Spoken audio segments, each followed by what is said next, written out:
안녕하세요, 홍씨입니다. 오늘은 신형 그랜저 LPI입니다. 그랜저 LPG는 판매량은 적지만 2.5와 3.5 사이 가격이라서 의외로 접근성이 좋습니다. 특히 이번 신형 그랜저에는 3.5 가솔린과 동일한 방식의 엔진을 적용해서 부족한 힘도 채웠다고 하는데요. 그래서 오늘은 디올류 그랜저 LPI의 가성비와 성능감을 분석해 보겠습니다. 먼저 이번 그랜저 풀체인지 LPG 모델의 특징은 디자인의 차이가 없다는 점입니다. 대신 트림별 차이와 연료 타입별 옵션은 꽤 차이가 있는데요. LPG 모델의 경우 프리미엄과 익스클루시브 이렇게 두 가지로만 나뉘고 캘리그라피는 없습니다. 근데 그랜저 캘리그라피에는 전용 외장 디자인의 순차 dom덕식 천 시그널, 나파 가죽과 리어로드 같이 상급 옵션이 꽤 많이 있습니다. 그만큼 고급성 면에서는 LPI가 조금 부족하다라고 볼 수 있는데요. 그리고 뒷좌석 리클라이닝과 통풍 시트, 전동식 커튼도 선택이 안 됩니다. 근데 이건 LPG 모델 특성상 트렁크에 가스 탱크가 들어가다 보니 빠진 것 같습니다. 그리고 하이브리드도 배터리 때문에 빠졌어요. 근데 전동식 커튼 정도는 선택으로라도 넣어줬을 법한데 요번에 안 들어간 거 보면 다음 연식 변경용으로 남겨둔 것 같습니다. 물론 LPG 모델은 그만큼 가솔린 모델보다 저렴합니다. 배기량이 같다는 측면에서 보면 가성비 포인트가 더 많은데요. 3.5 가솔린 익스클루시브의 인기 조합을 3.5 LPG로 구현할 경우 LPG가 100만 원이나 저렴합니다. 대신 LPG에는 4륜 구동 선택이 안 되고 뒷좌석 컴포트 패키지도 넣을 수가 없습니다. 여기에 4천 중반 견적이 나오니까 이럴 때 가솔린은 캘리그라피로 올리면 되지만 LPG에는 캘리가 없다는 점도 단점입니다. 따라서 LPG 차의 가성비를 살리려면 꼭 필요한 것만 넣는다는 방침이 필요합니다. 그래서 제가 추천드리는 가성비의 견적은 기본 트림인 프리미엄의 플래티넘과 프리미엄 초이스만 넣어서 4,123만 원입니다. 프리미엄은 시작 트림이지만 스마트 크루즈 컨트롤과 고속도로 주행 보조, 이중접합 차음 유리와 12.3인치 내비게이션 등 활용도가 높은 옵션들이 기본화되어 있는데요. 여기에 플래티넘과 프리미엄 초이스를 넣게 된다면 앰비언트 무드램프와 빌트인 캔2, 천연 가죽 시트와 앞좌석 통풍 시트, 그리고 전동식 트렁크까지 추가가 돼서 그랜저다운 편의 옵션들을 거의 모두 다 사용할 수 있게 됩니다. 그리고 플래티넘에는 19인치 휠이 들어가 있어서 기본 18인치보다 디자인이 예쁜데요. 참고로 이번 7세대 그랜저의 휠 사이즈는 18, 19, 20 이렇게 세 가지로 나옵니다. 오늘 시승할 차량은 19인치 휠에 245x45 사이즈의 금호 타이어 마제스티 9 TA91 솔루스 타이어가 장착된 차량입니다. 금호 타이어 마제스티 9은 트레드 패턴 블록에서부터 피크 소음을 억제해주고요. 특히 소음을 분산시켜주는 사운드 하모니 기술이 적용된 타이어입니다. 타이어 내부에도 폴리우레탄 폼 재질의 흡음재가 들어가 있고요. 이게 타이어 내부에서 공기가 진동해서 발생되는 공명음을 줄여주는 역할을 합니다. 이걸 K-사일런트라고 해요. K-사일런트가 적용된 금호 타이어 솔루스의 경우 자체 테스트에서 소음 감소 효과가 있다고 평가되었습니다. 그리고 제가 가장 중요하게 생각하는 게 이 타이어 패턴을 보시게 되면은 비대칭으로 되어 있는데요. 이런 비대칭 패턴은 안쪽 면은 승차감과 제동력을 향상시켜주고 바깥쪽은 핸들링과 마일리지를 늘려주고 마지막으로 중앙부는 고속주행 안정성과 배수 성능을 강화해주는 설계입니다. 지면과 접촉하는 힘이 균일해진다는 장점도 있어요. 물론 타이어 같은 소모품의 수명도 중요하지만 LPG 차는 기본적으로 유지비가 저렴합니다. 1년 2만 킬로 주행 기준으로 유지비를 계산해보면 3.5 LPG는 3.5 가솔린보다 31만 원이 저렴한데요. 여기에 세금을 제외하면 2.5 가솔린보다도 1년에 15만 원 정도 덜 듭니다. 하이브리드에 비하면 세금, 연비 모두 밀리기는 하지만 차값에서 하이브리드가 370만 원이나 비싸니까 요걸 상쇄시키려면 최소 4년은 타야 LPG와 동일해집니다. 대신 같은 파워트레인의 플랫폼까지 공유하는 K8 3.5 LPG에 비해서는 연간 17만 원 정도가 더 듭니다.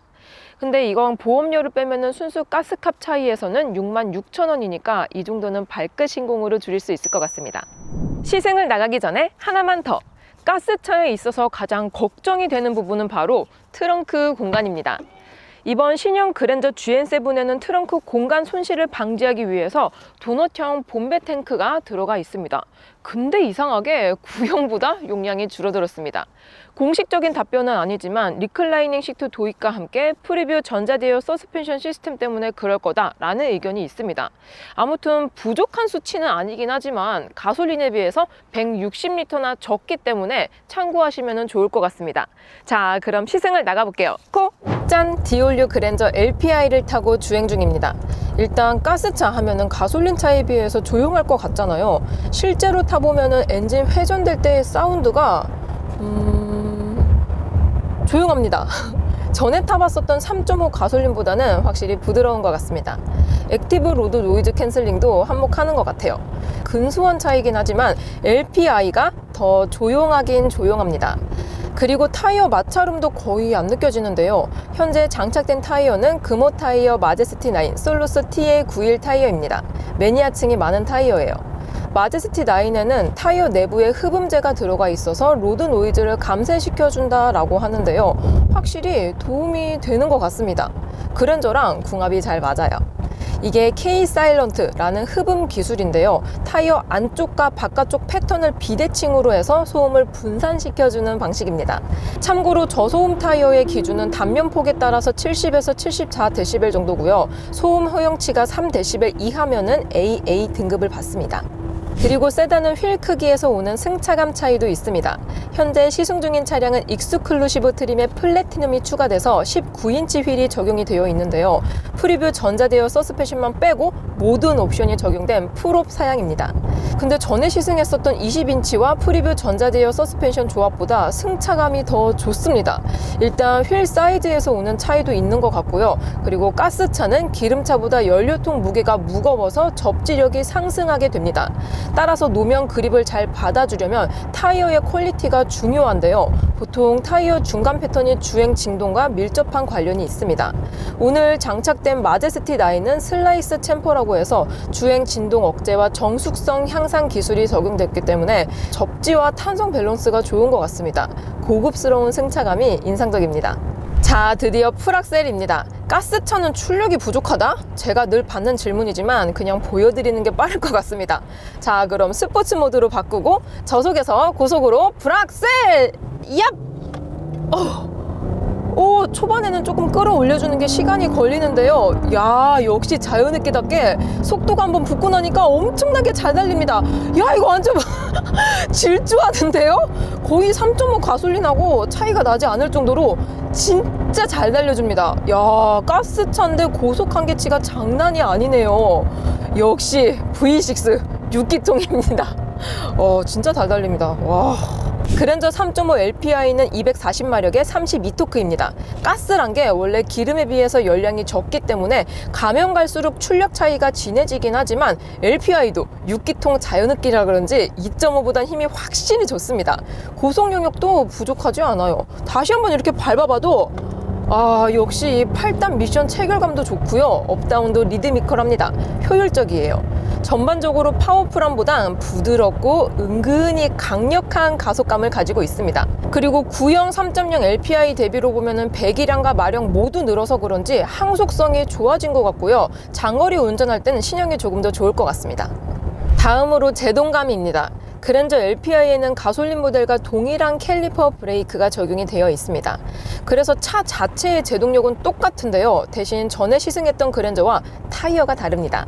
제가 그동안 수백 대의 차들을 시승하면서 느낀 결과 타이어에 따른 제동력 차이가 꽤 있었고요. 특히 노면이 젖은 상태에서의 접지력은 타이어 성능에 따라 크게 달라집니다. 일단 일상 주행 상황에서의 브레이크감을 보면은 오늘따라 노면이 착 감깁니다. 오늘 장착된 마제스티 9 솔루스는 고무에 실리카를 첨가해서 만든다고 합니다. 일반적인 타이어는 고무에 카본 블랙을 넣어요. 이 실리카가 들어가게 되면은 타이어 고무가 겨울에도 탄성을 유지할 수 있고요. 그만큼 노면 접지력도 향상이 되는데요. 즉 제동력이 좋아집니다. 접지력이 좋아지면 핸들링까지 같이 좋아지니까 타이어 하나로 차의 성능을 업그레이드 해줄 수 있습니다.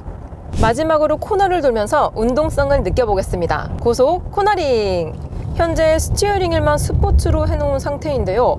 신형 그랜저는 핸들링이 정말 좋아졌습니다. LPI도 똑같이 날렵해요. 지금 거의 5m가 넘는 차체지만 언더스티어도 거의 안 느껴집니다. 전에 타봤었던 20인치만큼 롤링도 없고요. 선의 능력도 탄탄합니다. 그리고 타이어 좌우를 보면은 트레드가 비대칭이 된 경우가 있습니다. 마제스티 9의 경우에도 비대칭 디자인이 되어 있는데요. 바깥쪽은 트레드가 촘촘하고 안쪽은 트레드가 완만해서 이렇게 코너를 돌 때 내외륜 회전차를 보강해 준다고 합니다. 확실히 안정적인 것 같아요. 자, 이렇게 그랜저 LPI 시승을 해보았습니다. 신형 그랜저는 출시 직후 시동 꺼짐과 프레임 리스 윈도우 깨짐, 리어도어 몰딩 조립 불량과 같은 초기 품질 이슈가 있었는데요. 현재까지 4개월 동안 다수의 무상 수리가 있었습니다. 상세 사항은 화면을 참고해 주시고요. 금리 인상까지 더해져서 취소 사례도 많아졌습니다. 현재 출고 대기는 2월 기준으로 2.5 가솔린은 8개월, 3.5 가솔린은 4개월, 3.5 LPG는 4개월, 하이브리드는 10개월 이상으로 1월보다 1에서 4개월 정도가 줄었습니다. 6기통만 놓고 보면 가솔린보다 LPI가 이득입니다. 가솔린 대비 조용하고 부드러운 승차감에 저렴한 차가과 유지비, 정말 메리트가 많습니다. 하지만 애매해. 충분히 매력적이지만 포지션이 좀 어중간합니다. 가성비로는 2.5에 치이고 힘에선 3.5에 밀리고 하이브리드 같은 저공해 혜택도 없습니다. 물론 반대로 말하자면 적당한 가성비에 적당한 힘, 적당한 유지비를 찾는 분들에겐 딱 맞다는 뜻이겠네요. 오늘의 쿠키 영상은 과거 그랜저 LPG 개조차 이야기입니다. 최근 고유가 시대의 장기화로 가솔린차를 LPG로 개조하시는 분들이 많아지셨는데요. 이 LPG 개조라는 게 기존에 있던 기름 연료통은 그대로 놔두고 가스탱크를 별도로 추가하는 방식이 많습니다.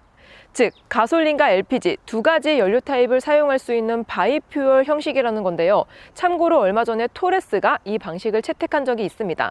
개조 비용의 경우 업체와 차종에 따라 다르지만 대략적으로는 300만 원에서 400만 원 정도인데요. 이렇게 가솔린, LPG 바이퓨얼로 개조했을 때 연비는 20%에서 많게는 40%까지 절감을 할 수 있다고 합니다. 대신 개조 비용을 상쇄하려면 3년에서 5년 정도는 예상하셔야 되고요. 여기에 가스탱크가 트렁크에 들어가는 경우 공간 손실도 생기고 제조사 보증도 해제가 됩니다. 중고 감가까지 생각한다면 신중하게 선택하시는 게 좋을 것 같습니다. 오늘도 저의 영상이 재밌고 도움이 많이 되셨다면 좋아요와 구독 그리고 알림 설정까지. 다음 시간에 또 뵐게요. 안녕. 빵.